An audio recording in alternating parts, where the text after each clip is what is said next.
Ürəyim dərdə və möhlətdə, qalıb öz yarın həsrətdə.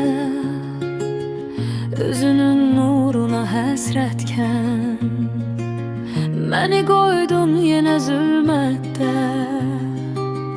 Gecələr sənsiz nə edim ey yar? Sən söylə, sən söylə. Məni bu qaranlıqlara tapşırma. Rəhm eylə, rəhm eylə. Yox bu qədər dərdə dözdüm mən də. Öldüm mən, öldüm mən. Heç yox imiş zərrə vəfa səndə. Bildim mən, bildim mən.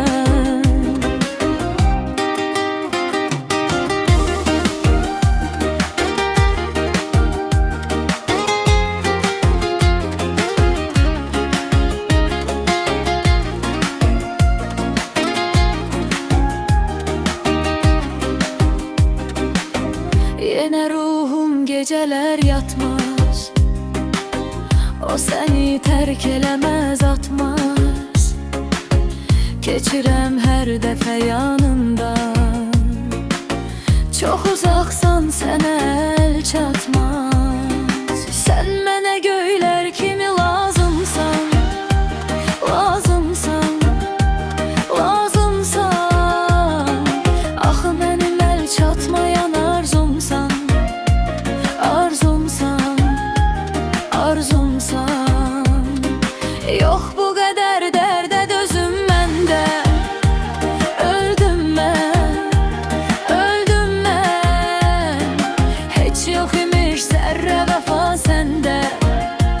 Bildim mən, bildim mən.